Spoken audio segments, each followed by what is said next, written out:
Seltzer Kings. Podcasts. I found a kid who swings a golf club like a dream. I'd like to try to qualify him for the U.S. Amateurs. Coming to Apple TV Plus. What's your name? I'm not into older guys, but I'm flattered. A new comedy series, Stick. I don't want to go on this trip. Your mouth's saying one thing, but those eyes are saying something else. From the home of Ted Lasso. This is your shot at redemption? This is your mulligan? Owen Wilson. This game takes and it takes. The game's finally giving me something back. Stick. You know Arnold Palmer? Iced tea, lemonade, mix it. I'm missing a nap for this. Streaming June 4th on Apple TV Plus. Well, of course we'd never heard of the album, Gavin. Why would anyone over here know the Great Ormond Street Hospital? The following podcast contains... But swearing and using dirty words is not one of my vices. I don't use foul language, and I don't like to hear anyone else use it either. explicit language.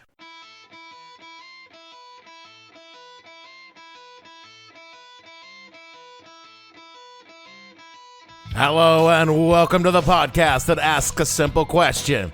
When you hosted a TV show with laughably fake aliens being cut open, what the hell were you thinking, Jonathan Frakes?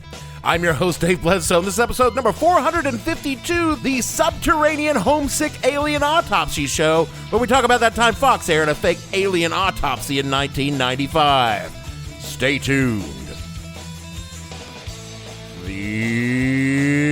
What the Hell You Thinking podcast is brought to you by returning sponsors Morley Cigarettes, the cigarette for the discerning fictional man. Since 1960s, Morley's offers the distinct flavor and feel demanded by the celluloid set. From Hitchcock's Psycho to 2017's Twin Peaks, Morley cigarettes are the smoke of choice. With their rich taste and slow smoke, Morley offers dramatic tension and sinister foreshadowing to some of the greatest moments in cinema. Available in both full flavor and light, Morley's are Hollywood's cigarette. From the jungles of Vietnam to the hellmouths of Sunnydale, Americans smoke a Morley. Use the promo code CANCERMAN when you buy and get a free Morley swag catalog. Terms and conditions apply. The following program deals with controversial subjects. The theories, opinions, and beliefs expressed are not the only possible interpretation. Viewers are invited to make a judgment based on all available information. If what you are about to see is real, it's the most startling film footage in history. Although we remain skeptical, some experts believe this is authentic footage of an alien life form. Real or not, we must warn you. This appears to be an actual autopsy, and some of the footage you will see in the next hour is very gruesome. Stay with us as we put the question to you. Alien Autopsy, fact or fiction? I saw my very first UFO just last week. Were you drunk? It was 8 o'clock in the morning. He doesn't rule it out, just makes it unlikely. Look, I was on a plane, okay? Wasn't drunk. I was looking out from my window in first class. Money bags, huh? I'm not bragging. It's just that if I talk about it on the show, I can legally claim it as a business expense on my taxes. That's not how it works. That's not how any of this works. Anyway, out the window, I see a small silver craft moving at a very high rate of speed about a mile or so away from my plane. And I grabbed the sleeve of the guy sitting next to me and I shouted, "Look at the UFO!" But by the time he finished mopping the coffee off his shirt and calling me an asshole, it was already gone. He muttered something about it being another plane, but I tell you, I know what I saw. and it was probably a small plane, much further away than it looked from my perspective. But for the first time, I could understand how people could think they saw a UFO or a UAP or a PUSSY, whatever the fuck we're calling them these days.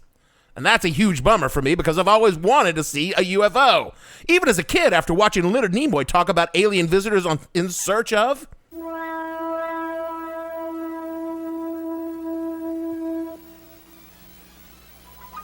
They've been reported at dusk or in the dead of night, in clearings, amid still woods and fields in lonely farm country.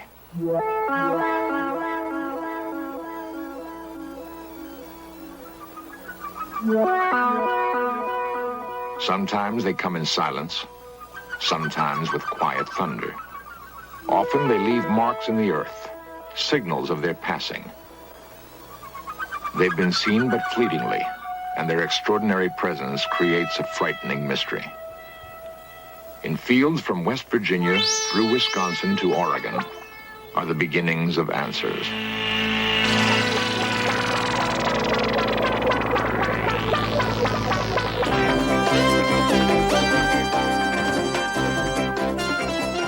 Oh, I would lie on the grass after the sun went down, staring up to the heavens, straining my eyes for signs of a craft, only to be disappointed time and again when my dad would yell at me to get inside the house because I was supposed to be in bed half an hour ago. He would tell me there were no such things as aliens, but there was such a thing as him whooping my ass if I didn't get in bed this goddamn instant.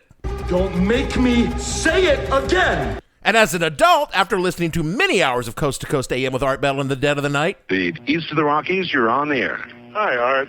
This is Brian. Hi, Brian. I'd get out of my truck and stare towards the stars, hoping against hope for just the tiniest glimpse of some majestic craft from far beyond our solar system, which will confirm that we are not alone in the universe. But for all of our troubles, you know what I and so many other dreamers got for our stargazing? We ain't found shit! Yeah, because no one who wants to see a UFO ever gets to see one. It's always some Jethro on a back road whacking one out to a Loretta Lynn song on the radio that gets sucked up into an alien craft. And for the rest of us, we're left with stories and poorly faked hoaxes on major television networks, because back in the 1990s, we would watch anything on television because we did not have high-speed internet yet. Which brings me to this week's topic, that time in 1995 when Fox aired the special Alien Autopsy, Fact or Fiction. Now, if you have never seen Alien Autopsy, Fact or Fiction, I'm just going to give you a little spoiler alert because I'm about to say it's a fake. And not even a good one. But before we get to that point, we need to take a quick look at why Fox would run a cheesy video purporting to be from the Roswell crash in 1947. Did it for the money. Well, yes, but still, this show has a formula, and I try to stick to it. We've covered the UFO phenomena on this show several times. See episodes 284, 285, 396, just to name a few. That's a plug. But the mid-1990s was having a bit of a UFO boom. Not inciting so much as the UFO in popular culture. This was in no small part to a little television show that debuted in 1993.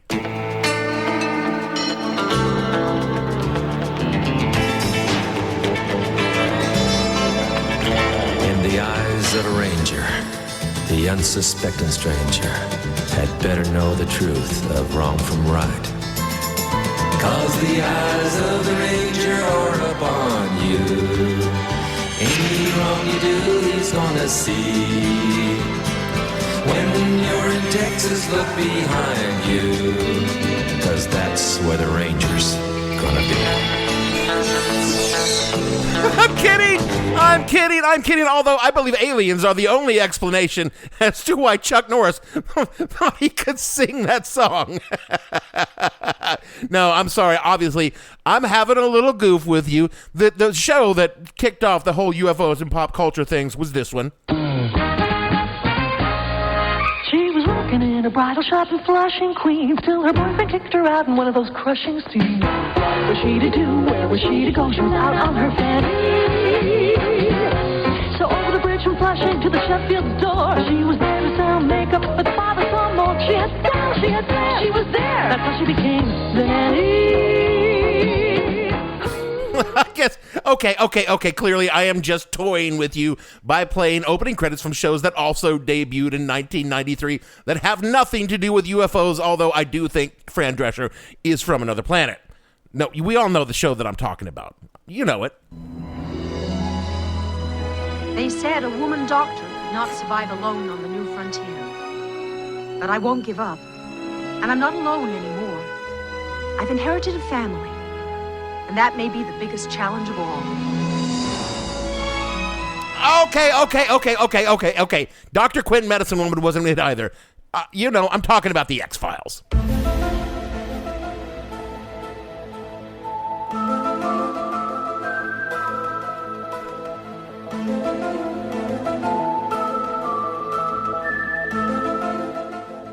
Quoted from an article on thebulwark.com, quote, "The 90s saw a huge wave of pop culture interest in UFOs and visits from extraterrestrials. One of the leading factors in this alien craze, both a symptom and a cause, was The X-Files, a TV sensation unlike anything before it. At its peak, the show had 20 million viewers tuning in each week to see if FBI agents, special agents Fox Mulder, David Duchovny, and Dana Scully, Gillian Anderson, deal with the unexplained phenomenon, possible alien abductions, and shadowy government conspiracies. Meanwhile, Aliens Come to Earth movies were a major draw, such as titles as Species in 95, Independence Day in 96, Contact in 97, Men in Black in 97, and The Faculty in 98. Belief in alien involvement in human affairs reached strange new heights, although one of the infamous statistics of that area, the widely discussed claim extrapolated from the 1991 Roper survey, is that many as 3.7 million Americans might have been abducted by aliens. And that tells us less about what the public actually believed than about the strangeness of that intellectual and journalistic moment, unquote. The X-Files did not create the story that formed the underpinning of the show's mythology.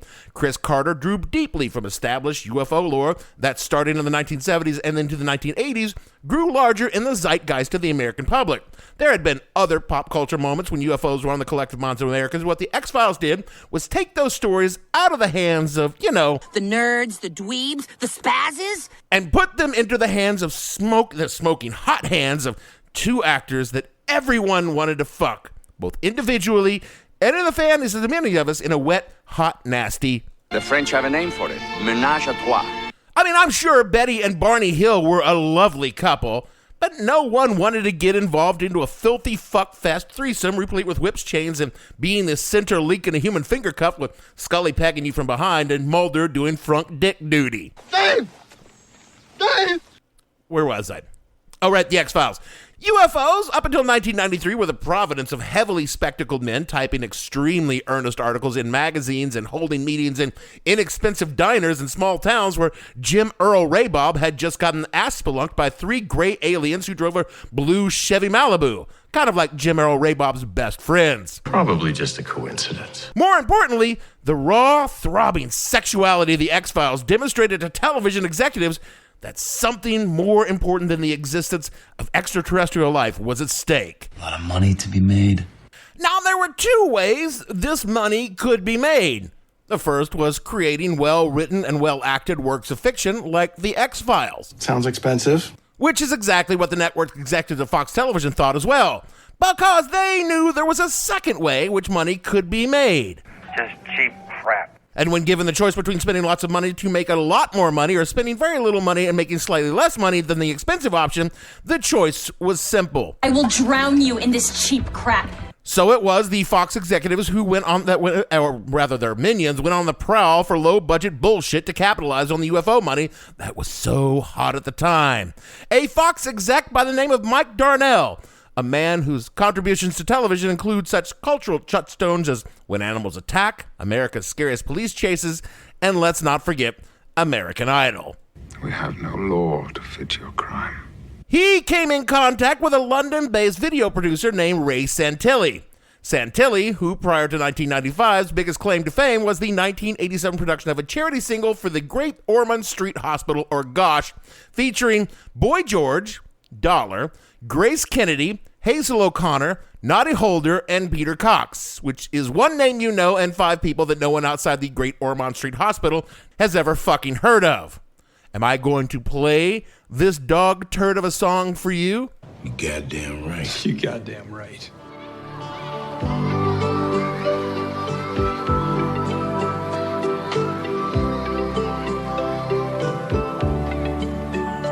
When I look into a young child's eyes, there's a light that will never die.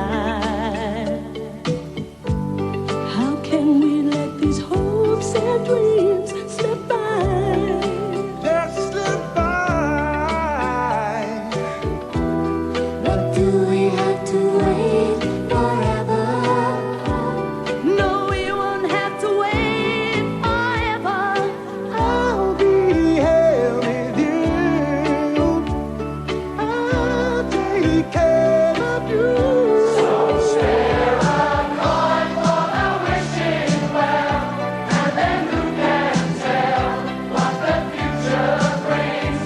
Just give your heart to the wishing well, and you will never, no, never lose your dream. You know what charity singles have proven time and time again? That just because you're doing something for good reasons does not mean you're doing a good thing.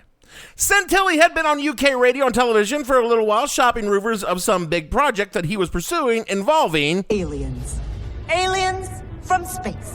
The details were sparse, but sufficient to attract the interest of Mike Darnell, or one of the minions of Darnell, had trawling the pre-internet waters for cheap shit they could put on television.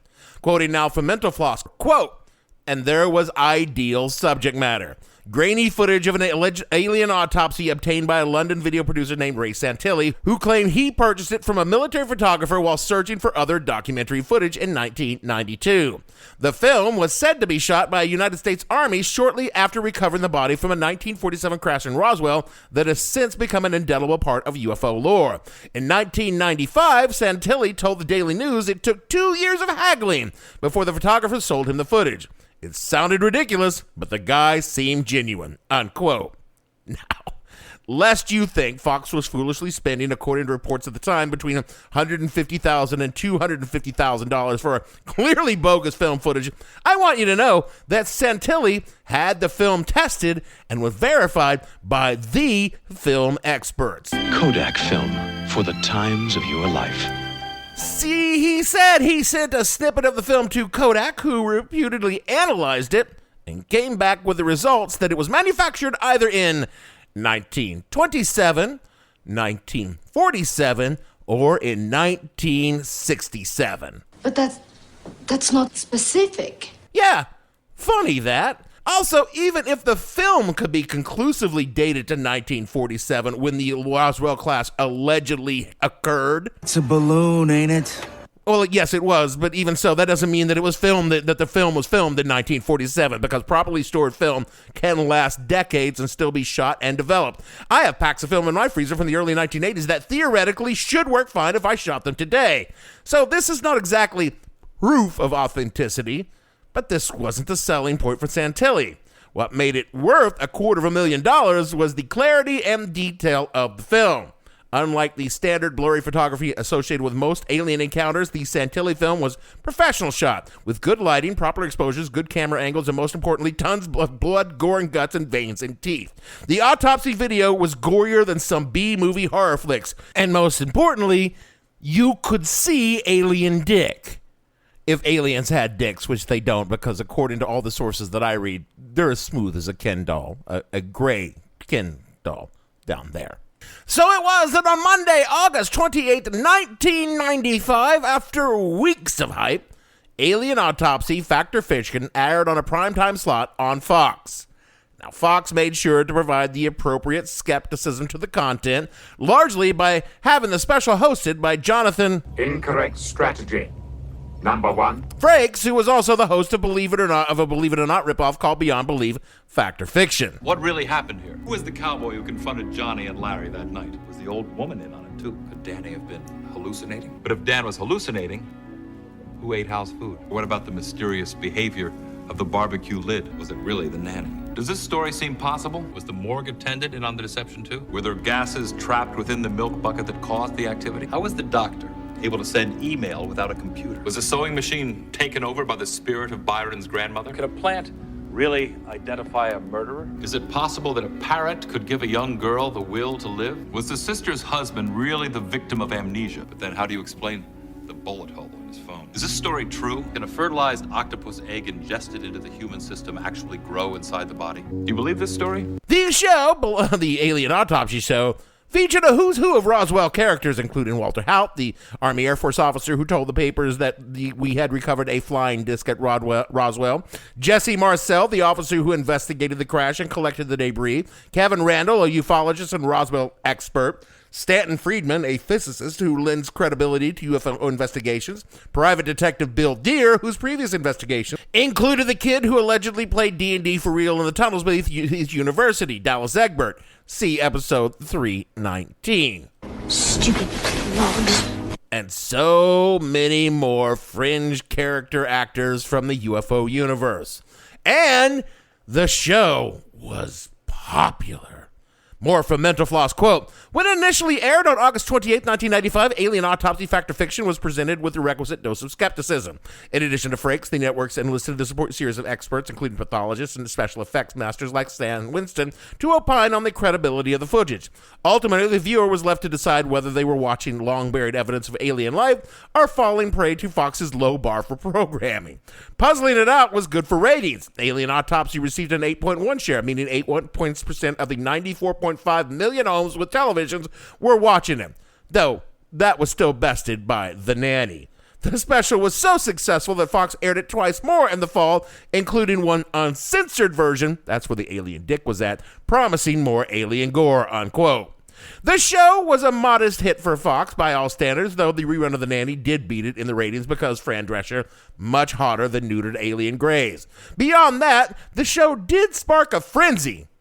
Well, maybe frenzy is too big of a word, more of a, all the fucking hullabaloo. Yeah. Really, as people watched it and had one important question. Is it real? More from Mental Floss. The snippets the producers chose to air looked convincing in many ways, wrote science writer C. Eugene Emery. Scalpels seemed to cut flesh, a skin flap from the skull seemed to be pulled over the face, dark innards were removed from the brain area and body cavity and placed into pans. The tools and equipment seemed to be from the right era, unquote. Or this article from a November 1995 article in Time magazine, quote, on an operating table in a small white room, a naked humanoid creature lies supine and inert, its stomach bulbous, its 6 fingers slightly curled, a deep foot-long gash in its right leg. 2 humans in white contamination suits circle the creature, slicing its chest, sawing its skull in half, removing internal organs. A third takes notes on a sheet of paper. Behind a window, a 4th person watches, hidden by a surgical mask. The only identifiable figure is the humanoid. Its face shows strain, perhaps pain. When the camera recording the event catches this creature's sightless gaze, an eerie poignance fills the chamber. The 17-minute film, silent and muzzy and black and white, has enough implicit melodrama to fill a satisfying sci-fi epic. But some people believe or hope that it may be genuine. Evidence of alien life forms on Earth, conceivably connected with the report and alleged government cover-up of a UFO crash near Roswell, New Mexico in 1947. Professional skeptics find the film clever or clumsy hoax. Others believe it's real, but not from Roswell. The ufological combatants duel it out in magazines and on the internet while poring over the footage with an intensity not lavished on any home movie since the Zapruder film, unquote. I absolutely watched this back in 95, though probably during the reruns after the kerfuffle started. I remember watching the footage and thinking that it was all just a little too well done in some places and yet suspiciously poorly done in others, as though someone was intentionally trying to hide things. And aren't you a keen observer of detail? More from that Time article, quote, why does the film go so conveniently out of focus at crucial moments? Why does the camera work so jumpy in the modern ER fashion instead of the smoothness that even World War II combat cameramen aimed for? Why hasn't the original film stock been submitted to Eastman Kodak, which has a standing offer to do a chemical analysis that would verify it was indeed manufactured in 1947? Why are there film cuts suggesting the lapse in time that return to the same continuous incision? Judging by the shots of a wall clock, an autopsy of this important only took 2.5 hours.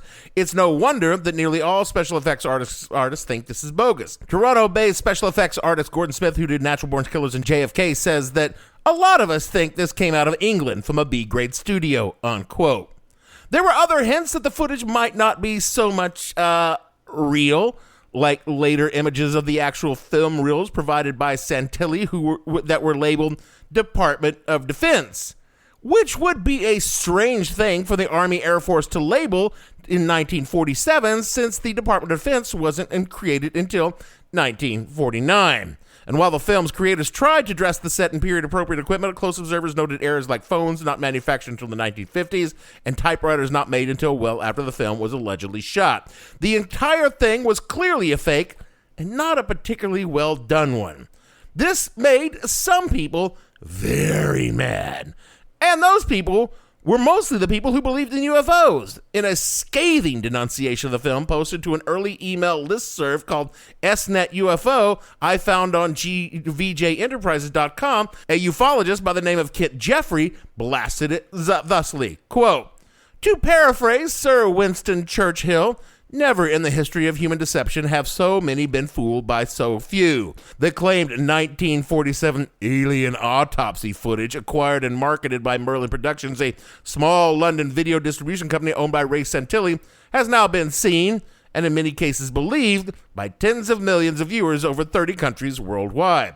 Through a selective presentation of the facts and selective editing, programs like Fox's network's Alien Autopsy Facts or Fiction have misled the public by giving the impression that a number of interdisciplinary experts, including pathologists and filmmakers, feel that the Santilli footage might be genuine. The waters have been further muddied by Fox's mingling of facts and witness testimony from the actual Roswell cases with scenes from the alleged Alien Autopsy film, unquote. He sounds mad. The rest of the article includes a very thorough description of every flaw, fakery, and fuckery in the film. It lists the various experts in film effects, biology, military history, photographic film, who pushed back against the veracity of the footage, including a protracted explanation on the handling of classified military documents and films in the late 1940s, and concludes with this, quote, "A letter including a copy of this article has been sent to the chief executive officer of the Fox Entertainment Group, Rupert Murdoch. The letter requests that the Fox network, in the interest of honest journalism," I'm sorry. I just couldn't get through a sentence with Rupert Murdoch and honest journalism in the same line. Oh, my God. Oh, where was I? Okay, I'm going back to the letter now. "In the interest of honest journalism, refrain from airing any future version of Alien Autopsy Fact or Fiction until Ray Santilli has accepted both Eastman Kodak Corporation's offer to authenticate the film and Colonel Dan A. McGovern's offer to authenticate the cameraman," unquote. Now, to this, Rupert Murdoch probably replied, if he replied at all, was something like, Thanks. We'll get right on that. In case you had any lingering doubts, the film was very much a hoax, and the people behind it admitted that it was a hoax. Originally, it was because, what happened was there really was a Alien Autopsy film, but you see, over the years, it just got too badly damaged and degraded to make copies from, and the filmmakers decided that they would just recreate the footage that they saw in the damaged film. Sounds plausible. But in 1998, the whole story came out in yet another Fox special entitled, ironically enough, The World's Greatest Hoaxes. When I actually heard the news reports, the press went mad. Reporting alien autopsy footage found, I realised that this was part of a big package, that he had used our tent footage originally to get the story going, and he promoted the alien autopsy footage after that once he had got everyone's interest. And then in 2017, a second filmmaker referenced in the Fox special about hoaxes came forward and told Metro.uk, quote, "Spiros Milanos reveals in a new one-man West End show that the film claiming to show an alien body being examined in 1947 was actually shot in a North London flat. The dead alien in the 17-minute footage watched by millions worldwide was made for him by sculptor John Humphreys, a special effects expert who has also worked on Doctor Who. He sourced 1940s surgeons' outfits and medical instruments from prop providers in the UK and the USA. The government pathologist filmed dissecting the pale pot-bellied corpse of the extraterrestrial being were his brother and then girlfriend in the Camden apartment. Malaris says they used cow and lamb organs from a local butcher for the alien's innards, and at one point revealed they considered raspberry jam for the brain, but it looked too dark. He spliced his 16mm film footage into original Path newsreels from a 1947 college baseball match in Roswell to persuade experts from Kodak it could be genuine. Musician Ray Santilli reportedly made millions by claiming the grainy black and white film was made by U.S. military officials shortly after the 1947 Roswell crash, unquote. The show, both the original 17-minute footage and the Fox special, became a shorthand for UFO hoax videos. The X-Files mocked it twice. Once with Scully claiming the autopsy footage that she was watching with Mulder was more believable than the one they showed on Fox. And again in Jose Chung from Outer Space, one of the best fucking X-Files episodes ever, where a VHS video cover titled Dead Alien, Truth or Humbug was featured prominently in a scene. In 2006, a mockumentary of the original video came out bearing the title Alien Autopsy with a tagline, "The truth isn't out there." And so the big question remains is, why did anyone think this poorly done fake-ass film was real in the first place? I saw it on television. This was before the internet became the primary purveyor of bullshit, and people were accustomed to trust national television networks would do at least a little due diligence on the underlying claims of any particular piece of footage they saw on the air. And even the disclaimer at the beginning of the show somehow made it more credible to the average viewer, and the average viewer is, let's face it, Unfortunately, they're not very bright. Did everyone who watched it think it was real? No. But enough of them did, and it played into the common consensus among the kind of people who believe bullshit conspiracy theories that the government was lying to them. Again, people believing stupid things is hardly new. I mean, organized religion is thousands of years old, but the spread of mass media, unchecked by any moral compunction in pursuit of profit, opened marks of stupidity, fear, and spite heretofore unimagined in the dreams of capitalistic avarice.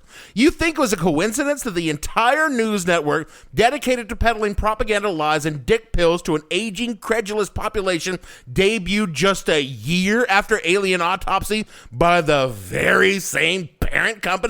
Now, I'm not saying that Rupert Murdoch's entire fortune is based on thinly veiled hoaxes, lies, and spewing them right into the brains of adult Americans who are easily manipulated by charismatic pitchmen and just good enough imagery to let their feverish, fear-fogged ignorance lead them to believe anything they see on the TV and now the internet, because that would be treading on libel. All I'm doing here is just asking the question. You know, like they do on Fox News. Anyway, here's an ad. Buy some dick pills. Whatever the occasion, effortless elegance is right this way. Because Hilton brings you new ways to stay courtesy of the Nomad London. And it doesn't stop at award-winning dining in a space draped in velvet and illuminated by vintage chandeliers. No, this day goes beyond with unparalleled personalized service and attentive hospitality. Oh, and did we mention the Nomad London can be booked using your Hilton Honors points at Hilton.com? Hilton, for the stay. This episode is brought to you by Indeed. When your computer breaks, you don't wait for it to magically start working again. You fix the problem. So why wait to hire the people your company desperately needs? Use Indeed's sponsored jobs to hire top talent fast. And even better, you only pay for results. There's no need to wait. Speed up your hiring with a $75 sponsored job credit at Indeed.com/podcast. Terms and conditions apply. That is it for the show this week. We are back on our bullshit after my research trip last week, where I was able to gain some very real and totally legitimate tax-deductible information for use on this podcast. So please, IRS agents, don't even bother checking on my totally accurate and accountant-approved deductions. Speaking of tax deductions, kick us $1 on patreon.com/whatthehellpodcast. It helps keeps the show on the air, and you can deduct your donation from your taxes. I mean, probably, maybe. I don't know. I'm not a tax lawyer. Rate and review us wherever you get your pods. That helps others find us and receive questionable tax advice from a podcast, which is something you should never do. Do all the things Jeremy tells you to do in the closing credits, otherwise he will have no choice but to call the IRS tip line and report you for doing that thing that you know you did. And so for me, Dave, up above, aliens hover Bledsoe, producer, making home movies for the folks back home. Oh yes, Paulie shot grainy movies like all American movies. Gavin, and all the fictional gray aliens on this show, we want to say that if you find a subterranean homesick alien, don't just cut it open. Give it cap fare and send it on its way, because when the invasion comes, you might be spared. And that's important, because when the invasion comes, very few will be spared. And we'll see you all next week.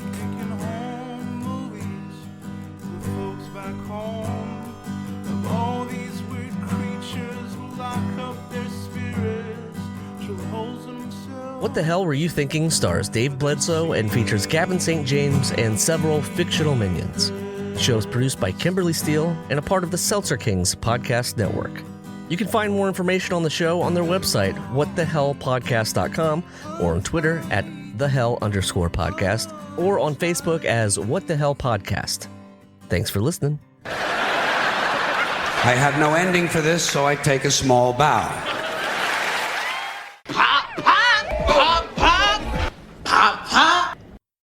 Seltzer Kings Podcasts.